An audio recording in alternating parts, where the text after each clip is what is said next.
सबसे पहली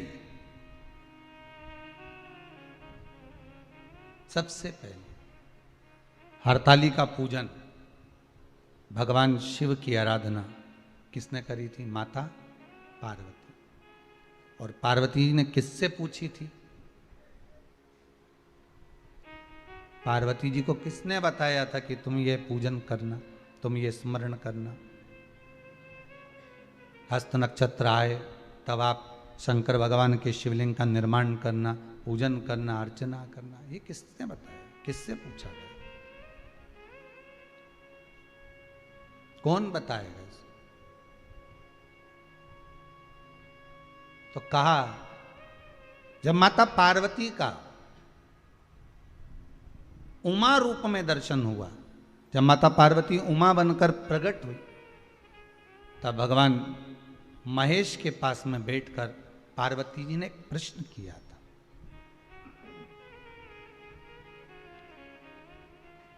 पार्वती जी भगवान शिव से एक प्रश्न कर रही, महेश भगवान से एक प्रश्न कर रहे, भोलेनाथ प्रभु शंभु शंकर, हे दयालु करुणा सागर, कृपा करने वाले त्रिकालदर्शी कैलाशी, हे शिव करुणा करिए और मुझे आप इतना सा बता दीजिए कि मैं जितनी जन्म लूं,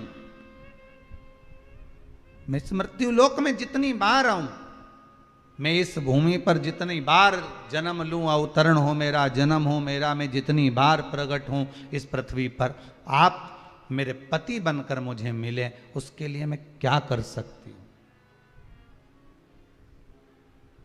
मैं क्या करूं?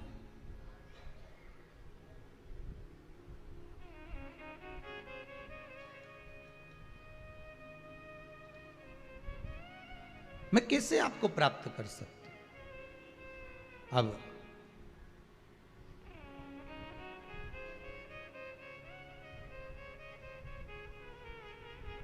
जैसे सबसे पहली करवा चौथ की पूजन किसने करी थी?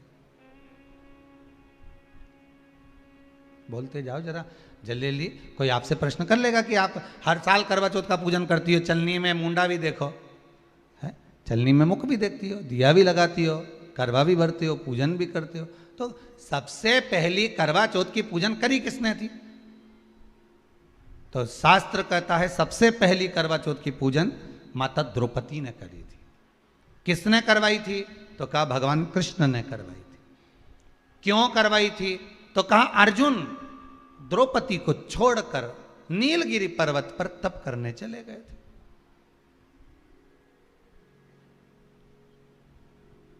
और नीलगिरी पर्वत पर जब अर्जुन तप करने के लिए गए, घोर तप अर्जुन ने करा। अब अर्जुन ने तप करा तो इसको द्रौपदी को कहीं से सूचना मिल गई कि दुर्योधन ने अपनी 2 अक्षौणी सेना अर्जुन को मारने के लिए भेजा।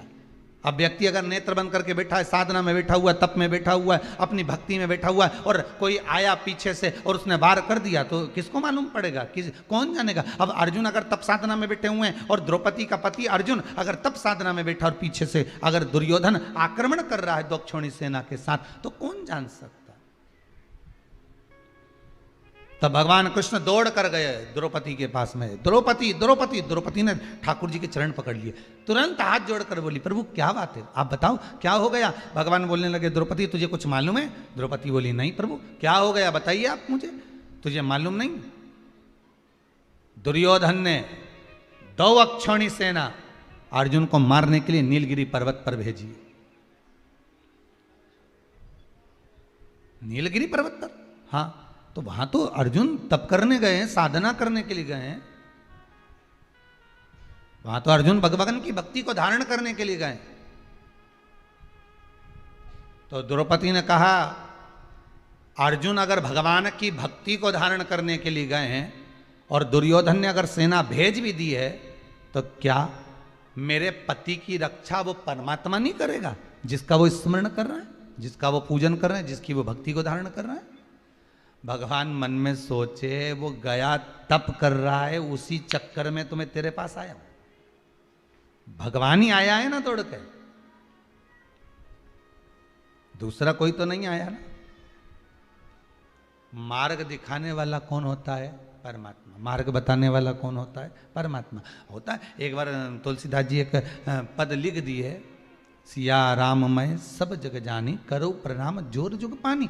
जब तुलसीदास जी ने पद लिखा कि हर एक में राम समाया है, चप्पे चप्पे में डाली पशु पक्षी सब में भगवान राम समाये हैं, तो तुलसीदास जी लिखकर जा रहे थे, इतने में एक बच्चा दौड़ कर आया और आकर कहा, अरे काका उधर मत जाना, तुम लाल कलर की धोती पहने हो, उधर जाओगे सामने से एक बेल आ रहा है, एक बहुत बड़ा नंदी आ रहा है, वो तुम्हें पछाड़ देगा, मार देगा।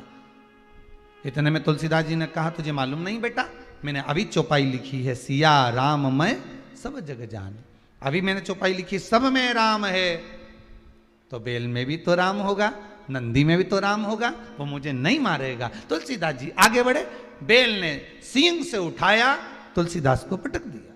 और बाबा तुलसीदास जी को जैसे ही पटका, तुलसीदास जी दौड़कर गए, सीधे पहुंचे गंगा के घाट पर, कलम उठाई, जो चौपाई लिखी थी उसको काटने लगे। इतने में हनुमान जी महाराज आकर खड़े हो गए, काट मत देना, रामायण की चौपाई एक मत काट देना, बिल्कुल मत काटना। तो तुलसीदास जी ने लिखा, बोला, मैंने चौपाई लिखी थी, सिया राम मैं सब जग जानी, करो प्रणाम जोर जुग पानी, सब में मैंने राम देखा, तो फिर बेल ने मुझे क्यों मारा? हनुमान जी बोले, तुमने सब में राम देखा, बेल में भी राम देखा, नंदी में भी राम देखा, तो उस बच्चे में राम क्यों नहीं देखा जो तुम्हें बताने आया था कि उधर मत जाना? वो बोलने तो आया था ना तुम्हारे पास में कि उधर मत जाओ। भगवान अपना असली रूप रखकर कभी तुम्हारे सामने नहीं आता। अगर भगवान असली रूप रखकर आ जाए, चार हाथ लगाकर, सुदर्शन चक्र लेकर, त्रिशूल लेकर भगवान तुम्हारे पास में आ जाए और आकर तुरंत तुम्हारे सामने खड़ा हो जाए, तो तुम तो सोचोगे कहीं नाटक वाला आ गया, 10 रुपये निकाल के पर्स में से लाओगी और तुरंत दे दोगी, ए बाबा लो 10 रुपये लो, चलो यहाँ से बढ़ो। तो भगवान कभी ऐसा रूप रख कर, असली स्वरूप में तो भगवान आता ही नहीं है।